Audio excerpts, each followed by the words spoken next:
Okay, so from today's class, we'll be starting, slab. First, we will go through the general, uh,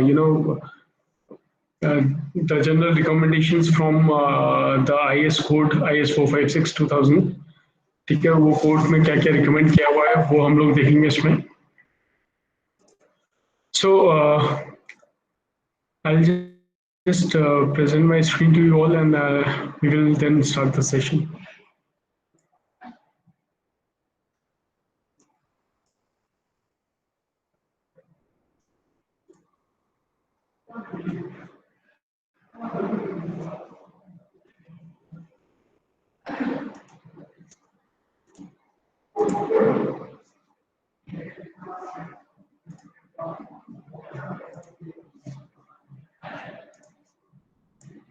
So are you able to see this screen? Yes, sir. Okay, fine. So we will be discussing the design of slab basically, right? So first I'll make you go through this picture here. आप इस पे देखिएगा. See, these are basically the elements, RC elements, right? किसी भी building के elements हैं. You know it very well that first we have foundations है, ठीक है? फिर column है, beams हैं, secondary, primary beams हैं, then we have slab है, right? तो यही slab जो है आज हम लोगों को डिजाइन करना सीखना है कि how can we design this slab, right? तो ये नीचे फ्लोर है और ऊपर वाले को आप बोलते हैं स्लैब. ठीक है, तो इसमें से कुछ एलिमेंट्स हम लोग ऑलरेडी देख चुके हैं, like the design of a beam we have seen already. ठीक है, ये कवर हम कर चुके हैं. Next we are covering the design of slab, then we will be designing these columns, and then the last will design these foundations also. ठीक है, so we have already done beam, now we are starting from the slab. तो एक general overview देने के लिए है कि हम लोग कौन सा बिल्डिंग में आपका सेक्शन डिजाइन कर रहे हैं. तो स्लैब आप लोग you are very familiar with this term slab. कौन सा स्लैब होता है? ठीक है, क्या होता है स्लैब पे जो लोड आता है वो किस पे ट्रांसफर होता है? बीम्स में ट्रांसफर होता है. ये लोड बीम से जाके कॉलम में ट्रांसफर होता है, कॉलम से फाउंडेशन में होता है, एंड देन फाउंडेशन से ये अर्थ में ट्रांसफर हो जाता है. ठीक है, तो इस तरीके से लोड ट्रांसफर होता है एक बिल्डिंग में. तो हम ये सारे आरसी एलिमेंट्स हम लोग देख रहे हैं. ठीक है, so we will be designing the floor slab. ठीक है, तो फिलहाल आज की क्लास में हम लोग क्या करेंगे, we will go through all the design considerations. ठीक है, जो आईएस कोड में हम लोगों को बताए गए. राइट, आई होप ये पेज विजिबल है आप लोगों को.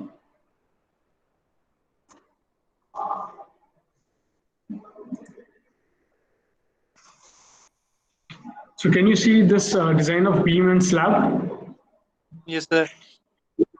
Okay.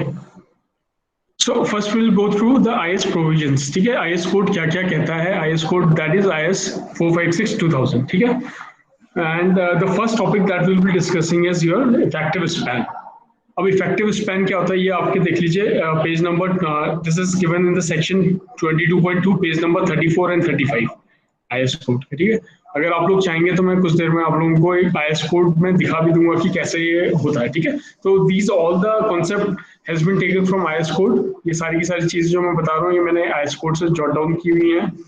ठीक है, so that I can explain it to you.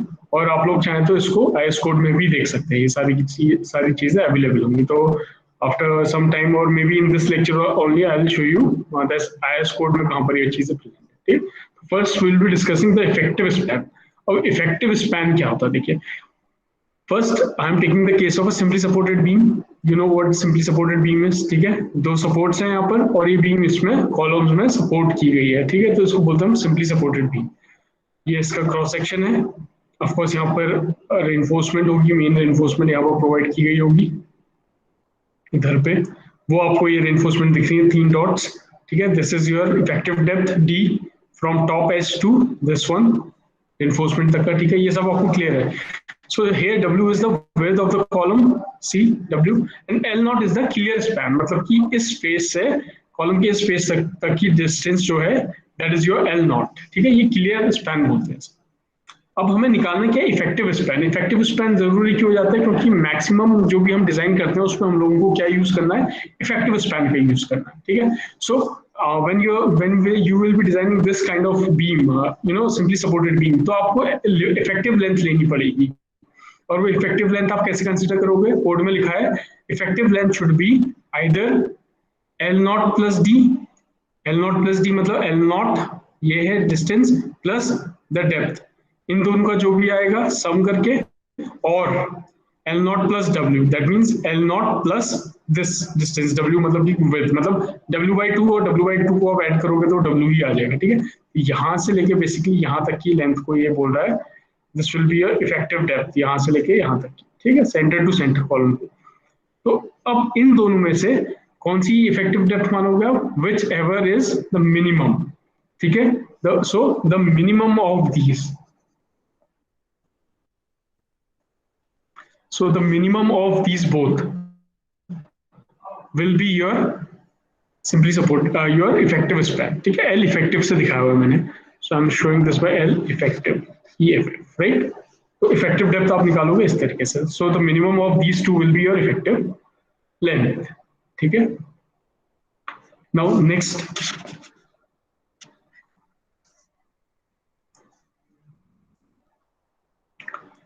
so this was for your simply supported beam. Now we are talking about the for continuous beam or slab, ठीक है। continuous beam क्या होता है, इस तरीके से आप देख लीजिए, ठीक है। continuous beam और slab, ये slab है, नीचे से बीम है कुछ, या फिर फॉर इंस्टेंस से दिस इज योर सपोर्ट, यहाँ पर फिक्स सपोर्ट है, और ये किस पे सपोर्टेड है, नीचे बीम्स पे सपोर्टेड है, ठीक है। ये स्लैब जो है बीम पे सपोर्टेड है, तो ये कंटिन्यूस टाइप है, मतलब ये यहाँ पर से यहाँ पर खत्म नहीं हो जा रहा है, ये आगे भी कंटिन्यू हो रहा है, ठीक है। और भी आगे भी कंटिन्यू हो सकता है, मे बी और आगे कंटिन्यू हो जाएगी, ठीक है। तो इस टाइप के स्लैब को आप बोलेंगे कंटिन्यूस स्लैब और कंटिन्यूस बीम, ठीक है। तो इसके लिए क्या प्रोविजन दिया हुआ है कोड में, see for this the condition is that if the width of the support is less than 1/12, ठीक है। width of the support क्या होता है, W, width of the support is your W, so this one is your W, ठीक है, ये आपका W है, width of the support. So code is saying that if width of the support is less than 1/12 of the clear span क्या होता है, L0, ठीक है। इफेक्टिव स्पैन अलग होता है, क्लियर स्पैन होता है ये वाला, ये फेस टू फेस वाला जो होता है, फेस से लेके इस फेस तक का, ये this is your clear span. ये सेकंड वाले सेक्शन के लिए तो L02 लिखा हुआ है, ये थर्ड वाले सेक्शन के लिए है तो ये L03 लिखा हुआ है, ठीक है। इस तरीके से यहाँ पर मेंशन किया हुआ है। So first case is if the width of support is less than 1/12 of the clear span, मतलब W जो है आपका it is less than L0/12, L0 clear span upon 12, 1/12 का मतलब क्या होता है, clear L0/12. If this is the condition, then the effective length will be same as for the simply supported.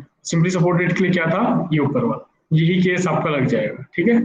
But second case है if the width of the support W जो है वो greater than है L0/12. L0 is your this clear span, ठीक है। इसका इससे अगर बड़ा आ जाता है W, then you'll have to change the criteria.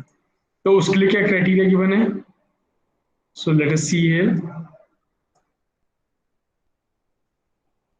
ठीक है। उसके लिए क्या दिया है, उसके लिए फिर से दो क्राइटेरिया हैं, ठीक है। First is your with one and fixed and another and continuous और बोथ कंटिन्यूअस, मतलब one and fixed and another continuous और बोथ कंटिन्यूअस, कौन सा हो सकता है इसमें से, आप बताइए। ये सेक्शन है, इसमें विद वन एंड फिक्स, ये कौन सा स्पैन हो सकता है, with one and fix and another continuous, मेरे ख्याल से यही वाला स्पैन है, एक फिक्स है और बाकी पीछे के कंटिन्यूअस हैं, और बोथ कंटिन्यूअस मतलब कि इधर वाला भी आपका कंटिन्यूअस है और इधर वाला भी आपका continuous, that means your intermediate span. तो इसमें कौन कौन से दो आ गए आपके, L0 एंड L01, ये वाला आ जाएगा, और L02। तो इन दोनों स्पैन के लिए आपको इफेक्टिव लेंथ जो है वो आपका क्लियर स्पैन ही है, so clear span is your L0। So in this case L effective is equals to L0, ठीक है। इस वाले के लिए अगर यहाँ से फिक्स हो और बाकी सारे कंटिन्यूअस हैं, या फिर ये इंटरमीडिएट स्पैन हो, इंटरमीडिएट मतलब जो बीच का स्पैन होता है, ठीक है, यहाँ से भी कंटिन्यूस है, इधर से भी कंटिन्यूस है, तो इंटरमीडिएट कहलाएगा। ठीक है, तो इसके लिए एल इफेक्टिव क्या होगा, एल नॉट। ये कंडीशन किसके अंदर आ रही है, इस वाली कंडीशन के अंदर, अगर डब्ल्यू जो विड्थ ऑफ द सपोर्ट है वो एल नॉट बाई 12 से ज्यादा आता है। ठीक है, इसमें सेकंड कंडीशन गिवन है, with one and continuous, another simply supported और फ्री। ठीक है, अब आप बताइए स्पैन है जिसका E है या सपोर्टेड, सेक्शन थ्री, ये देखिए यहाँ पर कोई कंटिन्यू हो रही है, दो कंटिन्यूस स्पैन है और एक एंड जो है फ्री है या सिंपली सपोर्टेड है।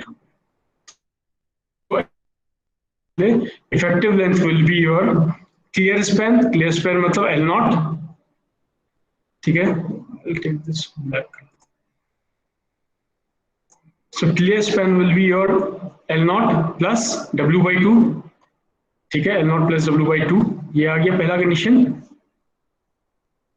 And second is your L naught plus D by 2, L naught plus D by 2, smaller one. तो इन दोनों में से आप कौन सा कंसिडर करोगे, इन दोनों में से जो भी स्मॉलर वन होगा वो आपकी इफेक्टिव लेंथ कहलाएगी।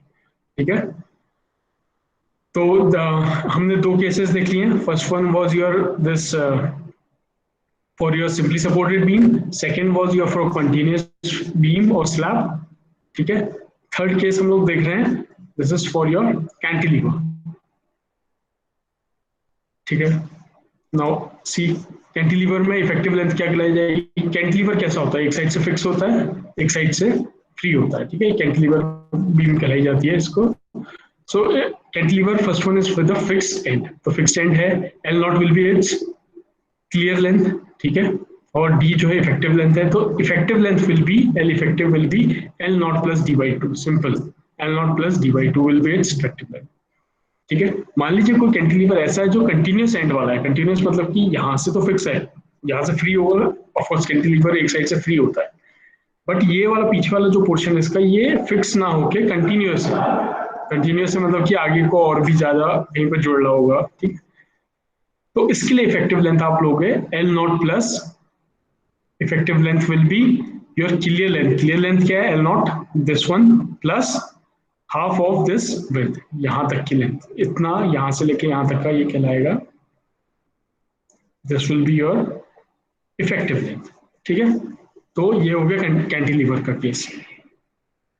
राइट, आगे देखिए, for frames, now for frames the effective span will be center to center distance between the beam or column। ठीक है, तो कोई भी अगर इस तरीके का इससे फ्रेम बना लीजिए, सॉरी ये थोड़ा ऐसे हो गया।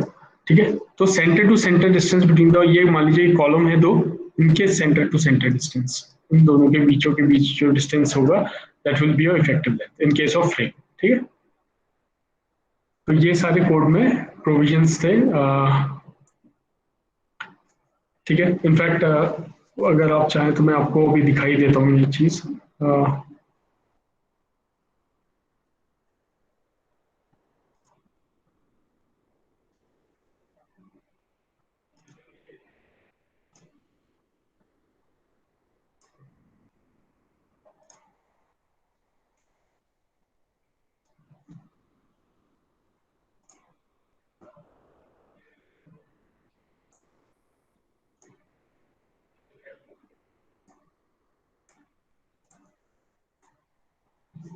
See, can you see this code IS 456-2000?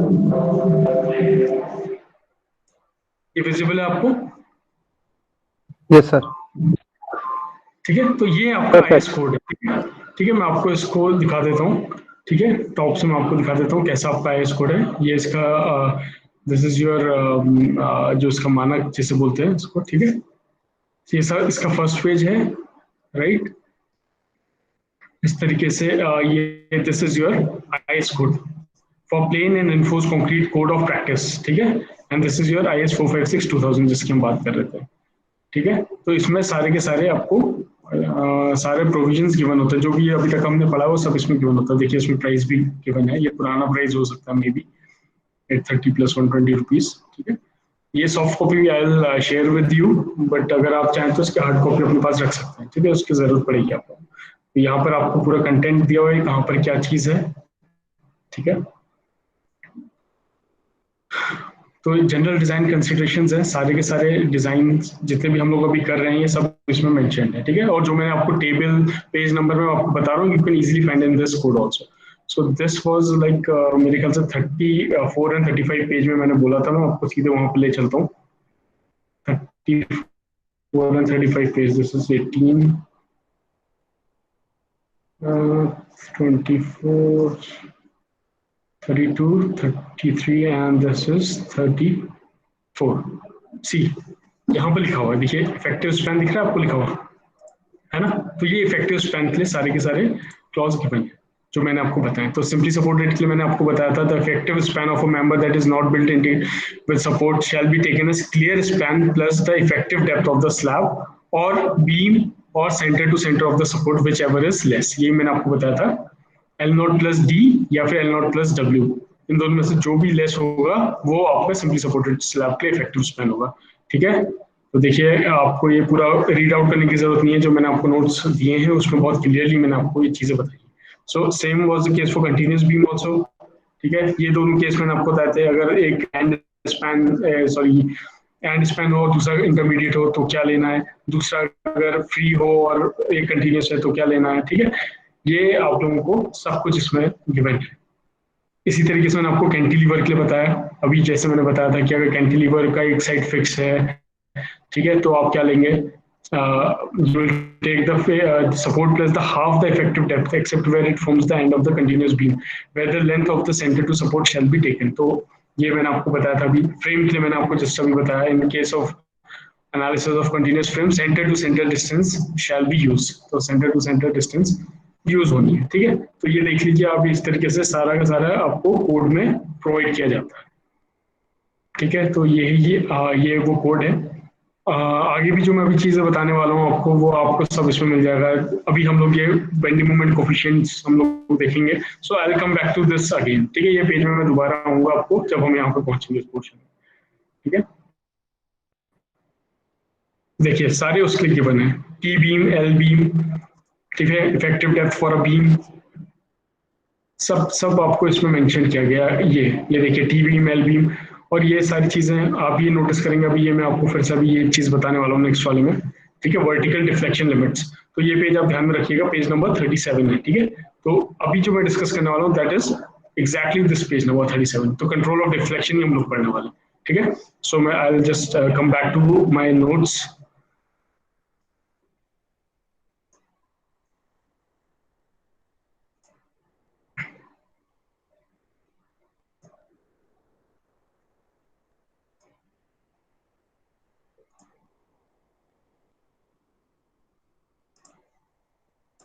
Okay, so now this one is visible to you। ये नोट्स जो मेरे हैं वो आपको दिखाई दे रहे हैं यहाँ पे।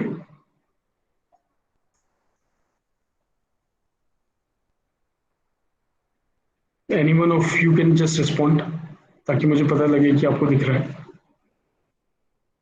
Yes, sir. Visible. Okay. Okay, thank you. So this is your control of deflection. It is given in your page number. Just I've shown you page number 37, right, of the IS code. उसमें भी control of deflection लिखा हुआ था, right? वही चीज मैं यहाँ पर आपको बता रहा हूँ। This is in your page number 37, P37. Fine. So control of deflection में क्या है? देखो, deflection is an important criteria of limit state of serviceability।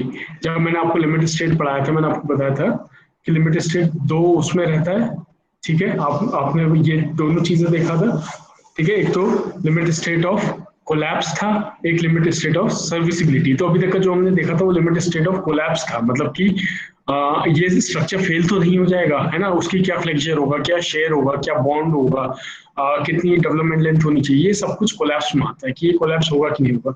But limit state of serviceability हमें क्या बताता है, सर्विस कैसी है उसकी, है ना। मैंने बताया था आपको लिमिट स्टेट LSM में, लिमिट स्टेट मेथड में ही सर्विसिबिलिटी का कॉन्सेप्ट जोड़ा गया था, ठीक है। तो डिफ्लेक्शन किसका क्राइटेरिया है, सर्विसिबिलिटी का क्राइटेरिया लिमिट स्टेट में, ठीक है। डिफ्लेक्शन दैट मींस कि आपकी बीम फेल तो नहीं हो रही है बट उसमें डिफ्लेक्शन आ गया है, तो क्या वो एक्सेप्टेबल है, एस्थेटिकली भी वो एक्सेप्टेबल नहीं है। आप एक्सेप्ट नहीं करोगे कि आप इस तरीके के स्ट्रक्चर में रहो जिसमें आपको बीम में डिफ्लेक्शन आया हो, although it is not fail yet, अभी वो फेल नहीं हुई है, फिर भी उसमें डिफ्लेक्शन है, तो वो एक्सेप्टेबल नहीं है, राइट। तो ये सर्विसिबिलिटी में आता है, ठीक है। तो उसी तरीके से वाइब्रेशन है, वाइब्रेशंस जैसे हो रहे हैं बिल्डिंग में, अगर वो बिल्डिंग गिर नहीं रही है बट उसमें वाइब्रेशंस हो रहे हैं, तो क्या is it acceptable to you? No.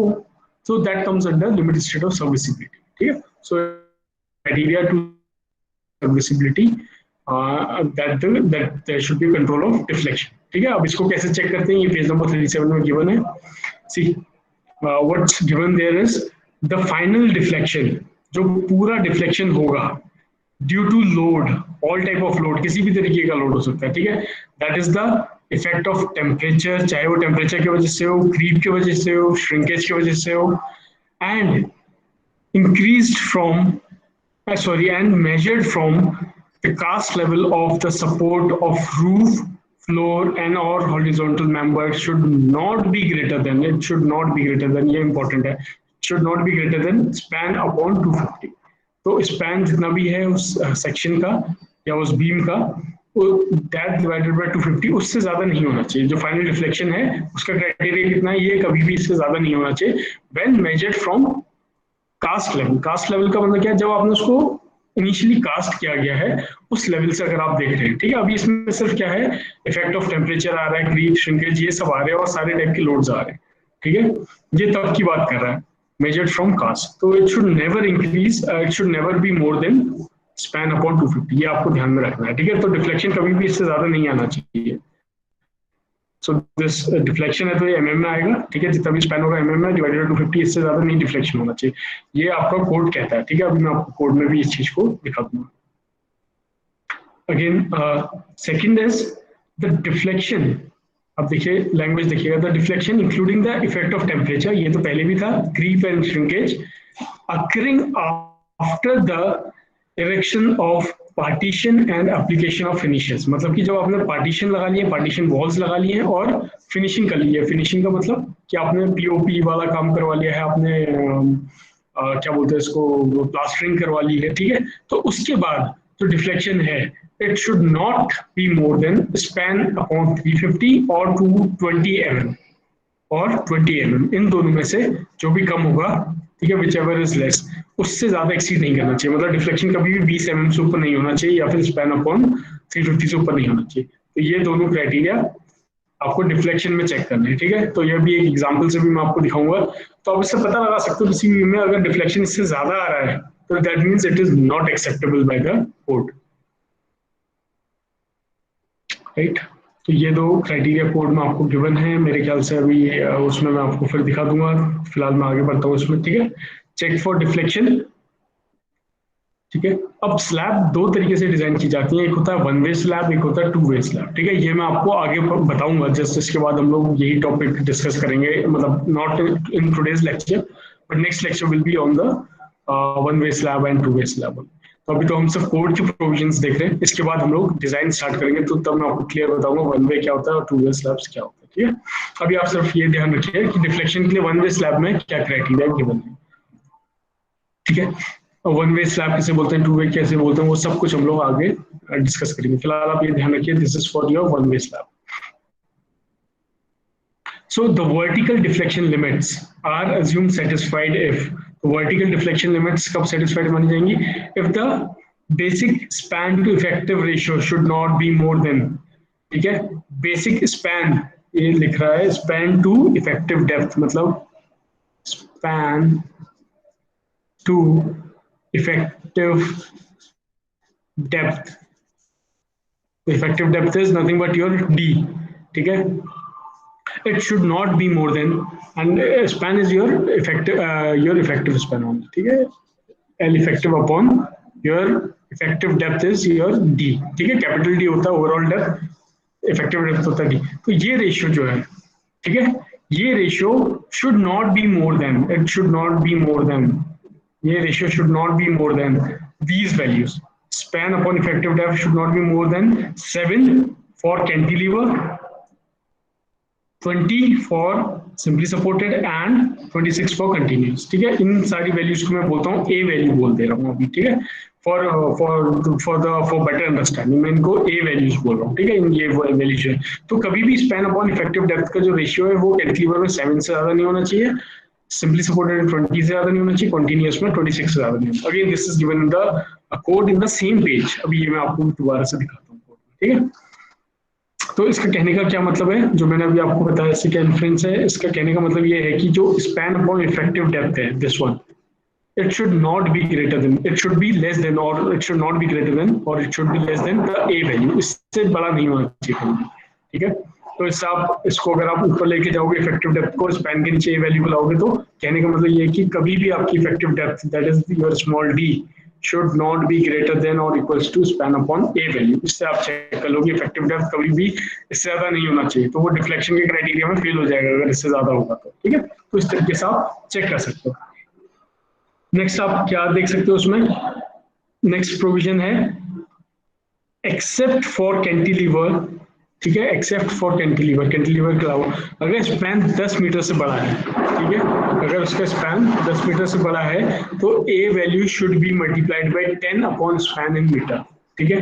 तो अगर स्पैन बहुत बड़ा है, मान लीजिए किसी बीम का, सिर्फ कैंटिलीवर के अलावा, ठीक है, तो span upon is greater than 10 है, तो हम लोगों को क्या करना है, इफेक्टिव डेप्थ का ये जो फॉर्मूला था ये मैंने ऊपर बताया था आपको, सेम वही चीज है, effective depth equals to span upon A value into just A value को आपको मल्टीप्लाई कैसे करना है, 10 upon span in metre, 10 upon span in metre.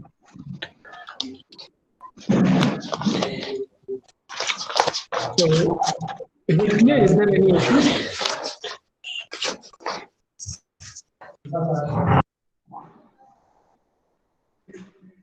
Is there any issue?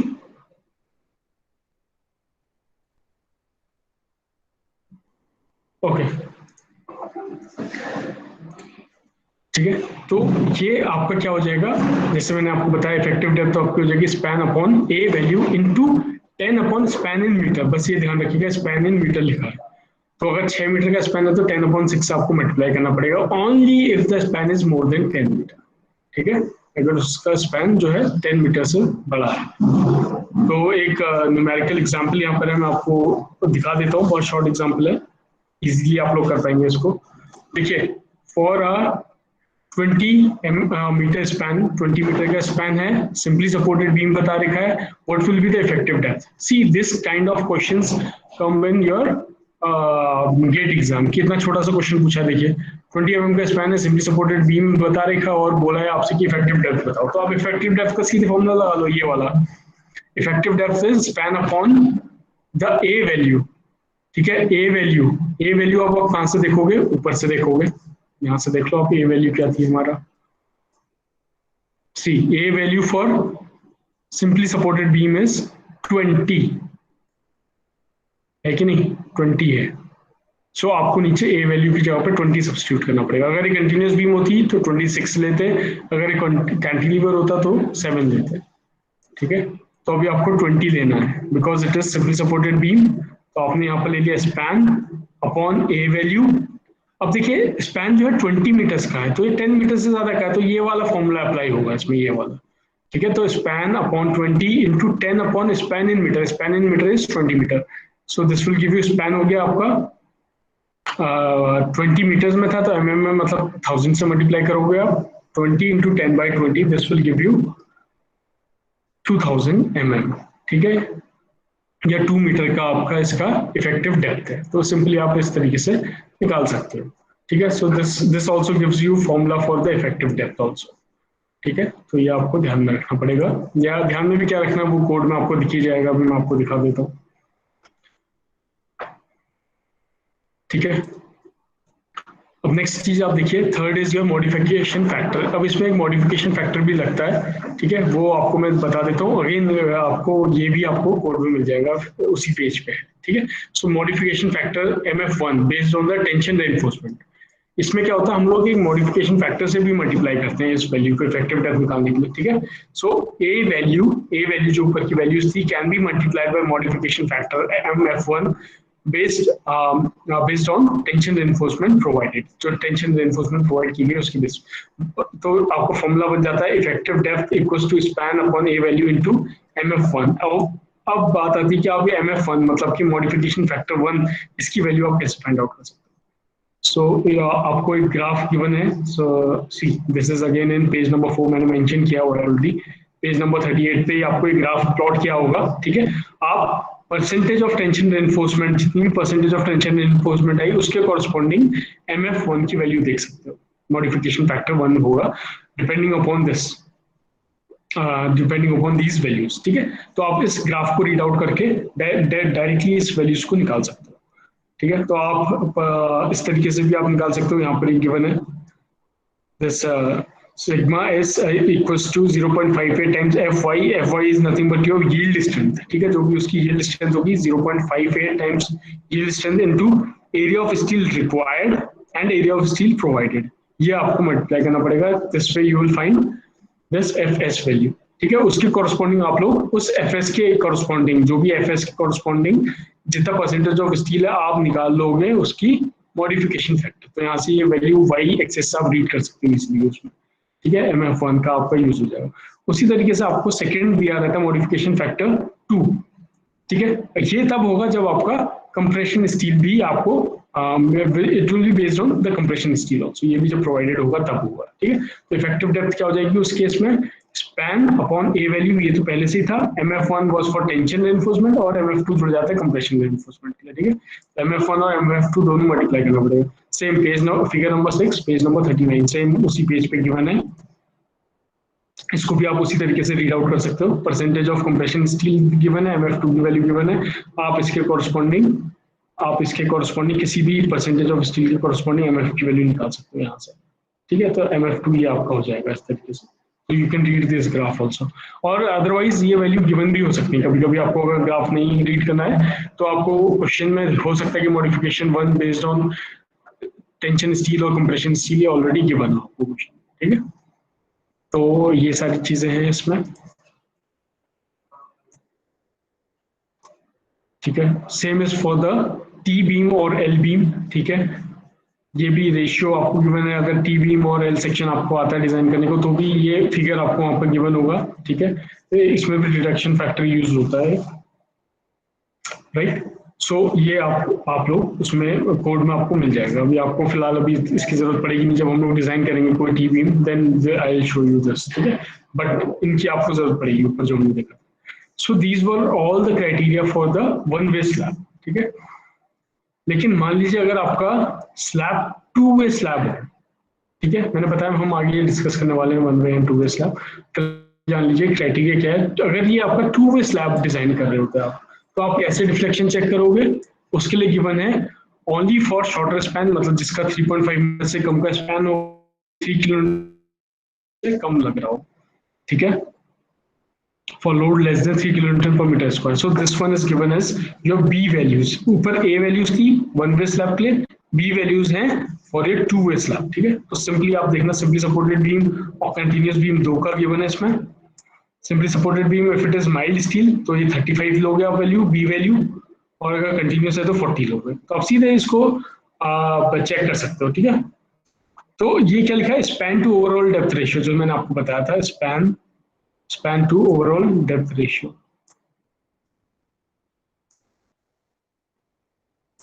इसका रेशियो है. ठीक है, तो ये B वैल्यू से कम या ज्यादा जो भी हम लोगों का है वो इससे चेक करोगे. बट अगर आपका in case it is not your mild steel, it is HYSD बार, तो आपको इसका 80% ही लेना है. सिर्फ 35 का 80% मतलब 0.8 से मल्टीप्लाई करोगे इट विल बी 28 एंड 40 का 0.8 इज 32. ठीक है, तो ये आपका HYSD बार के हो जाएगा. मतलब Fe415 और Fe500 के लिए you will use these two values.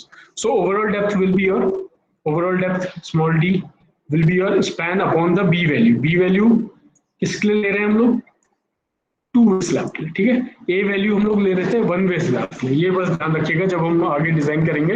So I will show you कि हम लोग A वैल्यू कहाँ पर यूज करें और B वैल्यू कहाँ पर यूज करें. ठीक है, moving ahead, next comes the slenderness ratio. See that ratio, जो मैं ये ratio आपको ऊपर समझा रहा हूँ ना, this is your span upon the effective depth. This is your slenderness ratio. इसको क्या बोलते हैं, slenderness ratio ही बोलते हैं. तो slenderness limit क्या चीज है. So So what is the criteria for slenderness limit for beams to ensure the lateral stability? ताकि lateral stability बनी रहे आपको ये भी चेक करना पड़ेगा, ठीक है। For a simply supported or continuous beam, अगर इस तरीके की बीम है आपको, the clear distance between lateral restraints, clear distance मतलब क्या होता है, L naught या span भी बोल सकते हैं उसको, L naught, ठीक है। L naught should not be greater than 250 upon b square. B is your width and b is your effective depth, or it should not be greater than 60 times the width, ठीक है, width और effective depth। तो ये दोनों criteria, मतलब clear distance लिखा है, clear distance is your L naught, ठीक है। There should never be more than these two things, ठीक है, ये आपको चेक करना पड़ेगा for to ensure the lateral stability, ठीक है। स्लेंडरनेस रेशियो में आपको चेक करना पड़ेगा for the slenderness limit, ठीक है। उसी तरीके से ये बात थी सिंपली सपोर्टेड और कंटिन्यूअस के लिए। अगर वही बीम आपकी कैंटिलीवर होगी, if this beam is your cantilever beam, so it will be the clear distance from free end to lateral restraint, that is your span, that is clear distance L naught should not be more than 100 b square upon d and should not be more than 25 times p। तो ये दोनों चीजें आपको ensure करनी पड़ेगी। तो cantilever के लिए ये केस था, सिंपली सपोर्टेड और कंटिन्यूअस के लिए ये केस था, ठीक है। अब इस पे क्वेश्चन कैसा बन सकता है आपका, ये देखिए एक न्यूमेरिकल इसमें बता रखा है। ये अगेन गेट का न्यूमेरिकल मैंने लिया हुआ है, गेट में ये आ चुका है, ठीक है। If span of the cantilever beam is 5000 mm, just a minute,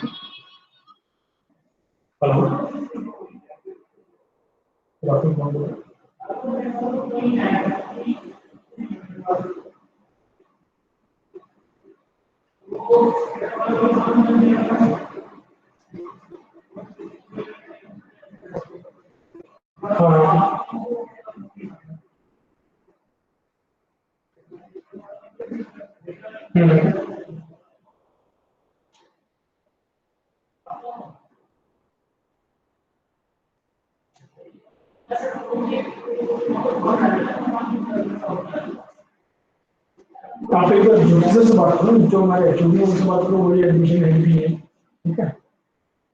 हाँ, वरना आप मेरे को फोन पे कॉल करना, मैं क्लास ले रहा हूँ। हाँ,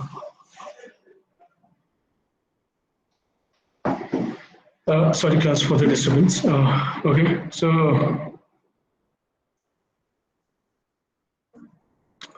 yes, we were discussing this example, right? So if the span of a cantilever is 5000 mm और 5 मीटर का स्पैन है, कैंटिलीवर बीम गिवन, देख लो आपको हर एक चीज पे नोटिस करना है, आपको क्या चीज गिवन है, कैंटिलीवर बीम है, स्पैन 5000 mm है, size of beam is 250 by 450 mm, ये क्रॉस सेक्शन दिया हुआ size. Check whether beam is safe for deflection and lateral stability. तो आपको दोनों में चेक करना है कि क्या ये बीम डिफ्लेक्शन और लेटरल स्टेबिलिटी में सेफ है कि नहीं है, ठीक है। तो दोनों फॉर्मूला आपको पता है, this was for your lateral stability, these two formula, ठीक है। ये कैंटिलीवर वाला फॉर्मूला, ये अप्लाई करना पड़ेगा आपको, और ये वाले जो फॉर्मूले थे ये, sorry, this was for your deflection, ठीक है। ये फॉर्मूला आपके डिफ्लेक्शन के लिए है। तो आप देख लेते हैं, आपको दोनों में चेक करना है, डिफ्लेक्शन में भी चेक करना है एंड लिटिल स्टेबिलिटी में भी चेक करना है, ठीक है। So it's very simple. Deflection के लिए आपको क्या पता था, effective depth should be span upon the A value, और कैंटिलीवर के लिए ए वैल्यू क्या होता है, इट इज 7, ऊपर आप देख रहे हैं। So this is coming out to be 5000 upon 7 is 714। And देखिए डिफ्लेक्शन में इफेक्टिव डेप्थ क्या होता है, स्मॉल डी, ठीक है। It is coming out 714 mm, और जहां पर हमारी जो ओवरऑल डेप्थ है वो कितनी है, 450, मतलब कैपिटल डी हमारा 450 है, ये बता रखा उस पर 450 mm है, और हमारा जो इफेक्टिव डेप्थ आया वो 740 है। तो क्या ये पास है कि फेल है, ये सेक्शन फेल है ना हमारा। हमें इफेक्टिव डेप्थ जो डिफ्लेक्शन में आनी चाहिए वो 714 की होनी चाहिए, बट हम प्रोवाइड कितनी कर रहे हैं, 450 की। तो ये तो फेल हो गया हमारा सेक्शन, मतलब किसमें फेल हो गया, डिफ्लेक्शन में फेल हो गया, है कि नहीं। उसी तरीके से now you can check for lateral stability also। Lateral stability के लिए कौन सा फॉर्मूला यूज करेंगे कैंटिलीवर का? तो नीचे वाला फॉर्मूला था अभी अभी जो हमने डिस्कस किया था, ये वाला for cantilever beam, right? Lateral stability for this one, lateral stability for cantilever. तो ये वाला फॉर्मूला चेक करेंगे, L naught should not be greater than 100 B square upon D and 25 B से बड़ा नहीं होना चाहिए, ये चेक कर लेते हैं।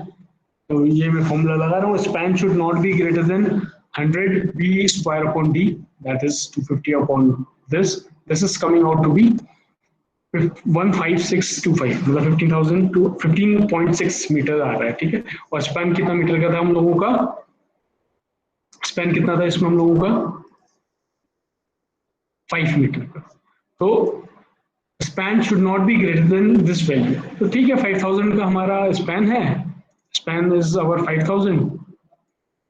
5000 mm की बात कर रहा हूँ, मीटर में 5 मीटर हो जाएगा, ठीक है। और आपका कितना आ रहा है? 15,000 आ रहा है। तो this is less, this should not be greater than this, तो ये सेटिस्फाई हो रहा है, तो इट इज सेफ, यस। और सेकंड कंडीशन क्या थी? It should not be more than 25 times B, तो 25 टाइम्स 250 इज 6250, और ये था 5000, तो it is again satisfying the condition, so this is safe. तो आप क्या कह सकते हो, ये जो आपका बीम का सेक्शन है 250 बाई कितने का दिया था? 250 बाई 450 का, ठीक है। तो this was your 250 upon this was your 450 का आपका सेक्शन था। This section is safe in lateral stability, ठीक है। लेटरल स्टेबिलिटी में तो सेफ है, but it failed in deflection, तो ये आपका डिफ्लेक्शन में फेल हो जाएगा। तो आप कभी भी इस सेक्शन को प्रीफर नहीं करोगे, क्योंकि डिफ्लेक्शन में फेल हो रहा है। आपको इस तरीके का सेक्शन लेना पड़ेगा जो डिफ्लेक्शन में भी पास हो जाए और लेटरल स्टेबिलिटी में भी पास हो जाए, ठीक है। तो इस तरीके के क्वेश्चन गेट में आते हैं। देखिए कितना छोटा क्वेश्चन था, डायरेक्टली कोर्ट के प्रोविजन पे बेस्ड था, ठीक है, जो कोर्ट ने बोला है उस पर बेस्ड था। अगर आपको ये सब कुछ ध्यान में होगा तो you can easily find out these both the things. तो इज इट सेफ और नॉट? नो, आपका आंसर होगा it is safe in lateral stability but it is unsafe in deflection. तो ये आपका आंसर होना चाहिए, ठीक है। दिस वन, ये जितना भी अभी हमने देखा, मैं आपको इसको एक बार कोड में भी आप लोगों को दिखा देता हूँ, सो दैट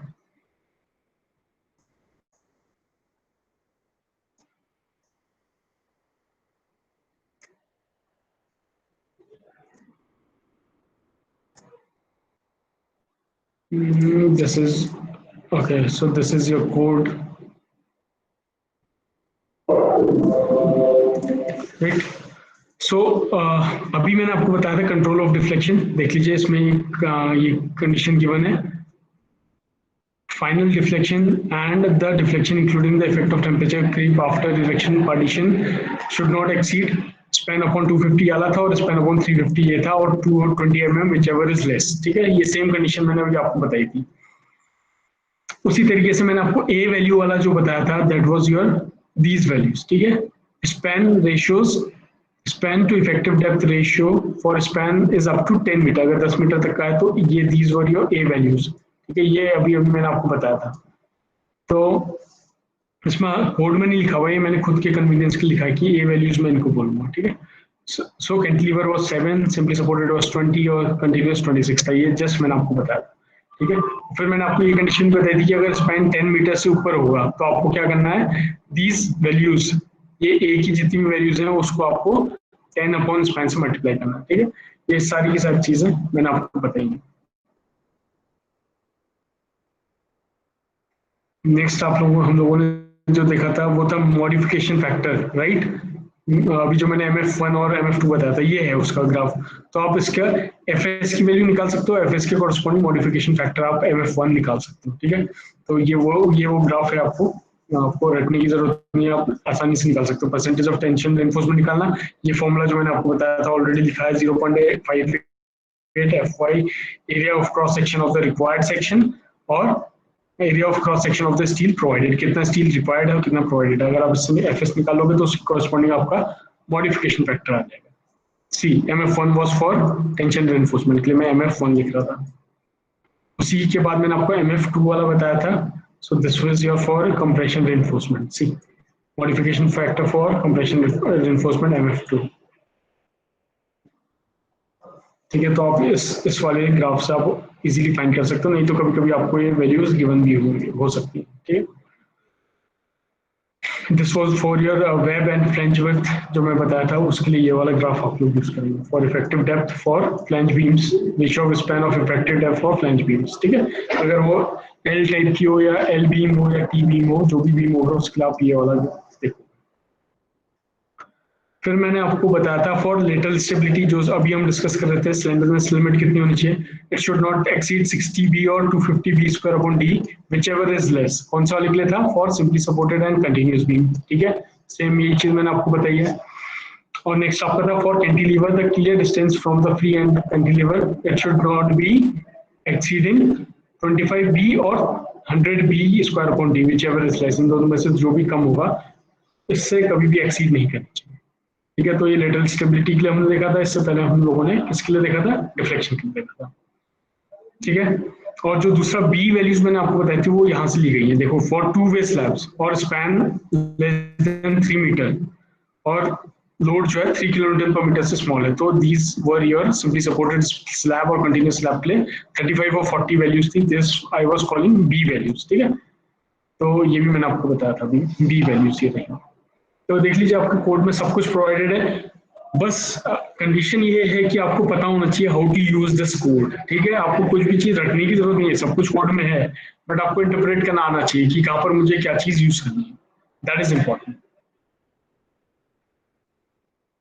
ठीक है, और क्या चीज है, हाँ, और एक और चीज बता दूं जो मैं नेक्स्ट बताने वाला हूँ आपको, वो आपका ये गिवन है। ठीक है, मैं आपको बेंडिंग मोमेंट कोफिशिएंट्स और शेयर फोर्स कोफिशिएंट्स बताऊंगा अभी, जो कि आपके ये रहेंगे। ठीक है, डेड लोड के लिए ये रहेंगे एंड इम्पोज लोड के लिए ये रहेंगे, मतलब लाइव लोड के लिए ये रहेंगे। ठीक है, plus 1/12, 1/10, 1/16, 1/12 at the middle, at the end span.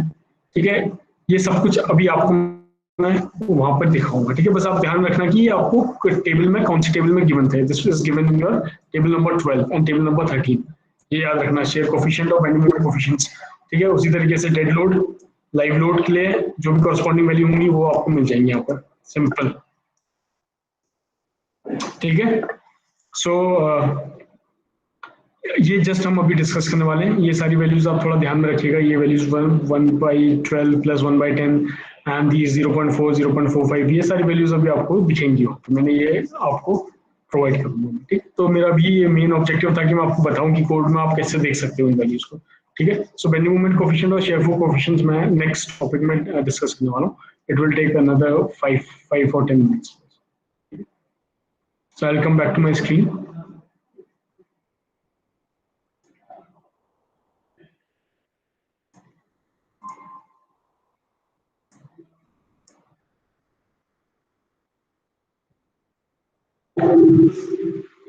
तो आपको ये स्क्रीन दिख रही होगी, यहाँ तक हमने डिस्कस कर लिया था, कोड में भी हम लोगों ने देख लिया था।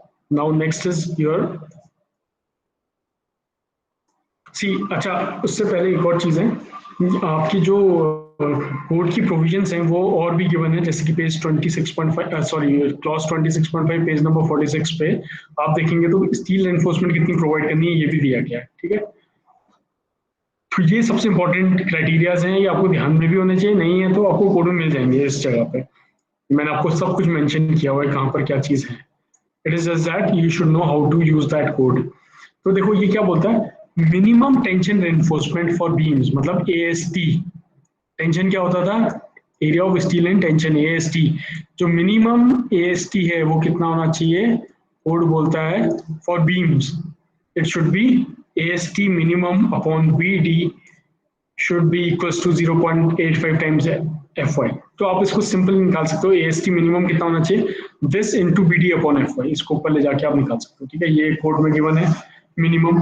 उसी तरीके से मैक्सिमम टेंशन रेनफोर्समेंट जो आप प्रोवाइड कर सकते हो, AST मैक्सिमम कितना प्रोवाइड कर सकते हो आप, so area of steel maximum that you can provide is this, इससे ज्यादा प्रोवाइड नहीं कर सकते। 4% of the total cross section area, जितना भी क्रॉस सेक्शन एरिया है, ये जो आपका एरिया था this by this cross section area का 4% से ज्यादा आप नहीं ले सकते। So this is given your B and this is your D, simple. So this should not be more than 4% of the cross section area, that is 0.04 into BT। ये देख लीजिए, इससे ज्यादा नहीं होना चाहिए, ठीक है। तो एरिया ऑफ स्टील, कभी भी area of steel in tension maximum कितनी प्रोवाइड कर सकते हो आप? इतना ही प्रोवाइड कर सकते हो, इससे ज्यादा नहीं कर सकते। ये भी कोड का प्रोविजन है, ये भी चेक करना पड़ेगा आपको डिजाइन करते वक्त, ठीक है। ये सारे क्राइटेरियाज हैं, ठीक है। उसी तरीके से कोड ने बताया किसके लिए, maximum compression reinforcement for a beam. Compression maximum, ये तो टेंशन था।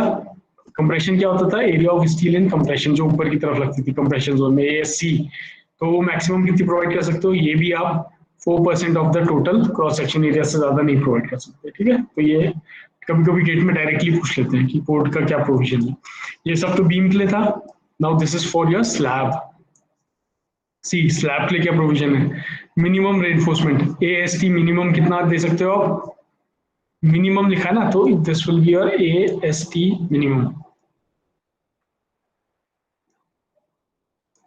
तो minimum area of steel in tension that you can provide for slab is 0.15% of the total cross section area, 0.15% of BT, ठीक है। Simple for mild steel. इसमें दो criteria, mild steel और HYSD bars के लिए, FE 250 और FE 415 to 500 के लिए गिवन है।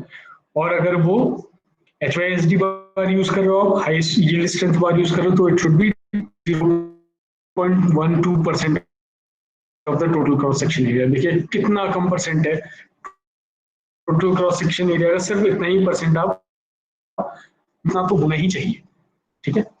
उसी तरीके से नेक्स्ट कोड ने और भी प्रोविजंस दिए हैं, वो है simply you can see here, maximum spacing of bars. कोई भी रेनफोर्समेंट, बार्स मतलब रेनफोर्समेंट या स्टील जो लगा हुआ है, उसमें मैक्सिमम आप स्पेसिंग कितनी दे सकते हो, ठीक है। तो शेयर पड़ा था तो भी मैंने आपको बताया था, ठीक है। बट आप देखिए मैक्सिमम स्पेसिंग फॉर बार कितना है, फॉर मेन रेनफोर्समेंट मैंने आपको दो चीज बताई थी। एक होती है आपकी, ये आपका सेक्शन है, ये आपका मेन रेनफोर्समेंट है,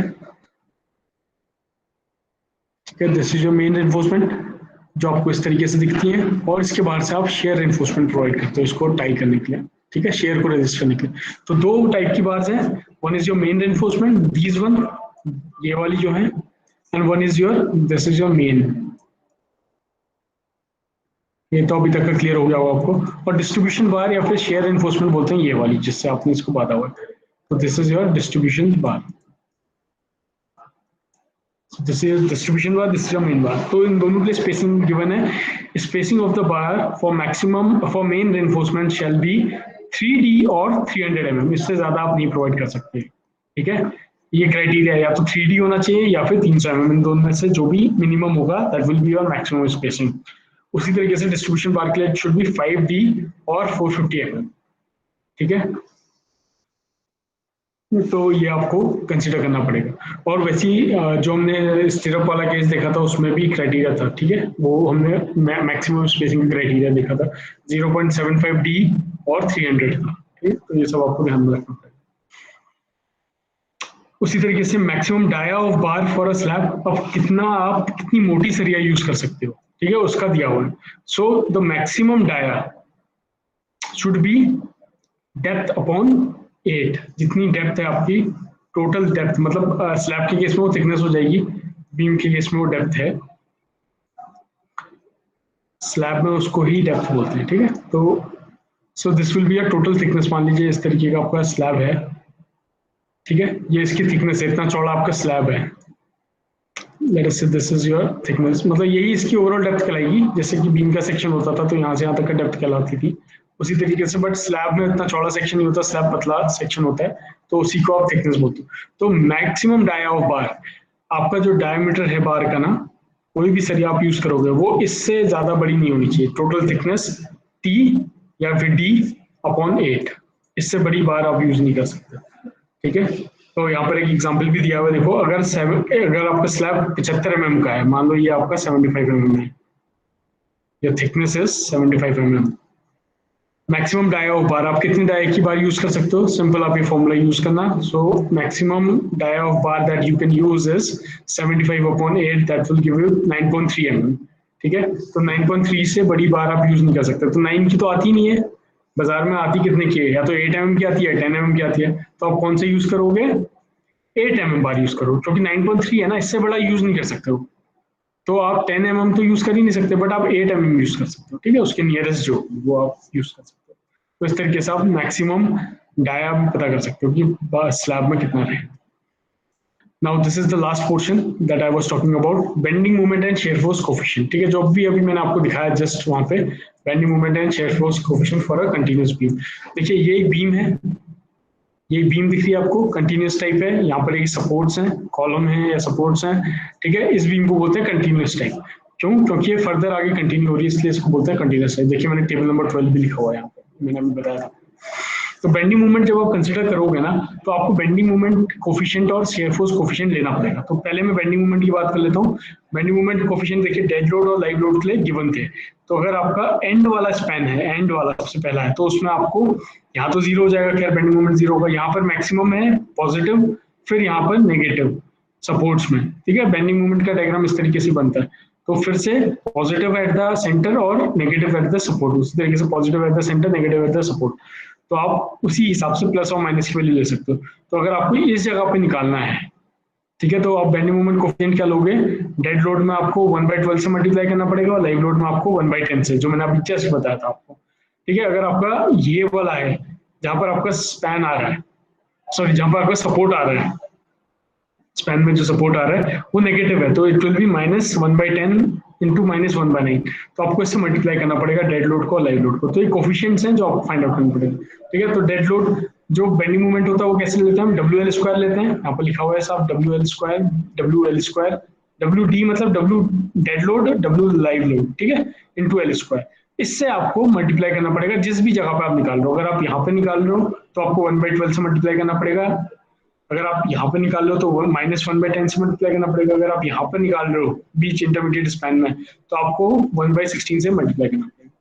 तो सिंपली अगर आप बेंडिंग मोमेंट किसी भी लोकेशन पे निकालते हो तो वो सिंपल किस तरीके से हो जाता है formula, KD is your these values, ठीक है, these values are your KD 1/12 या 1/10 into WD is your dead load into L² plus live load WL live load into L²।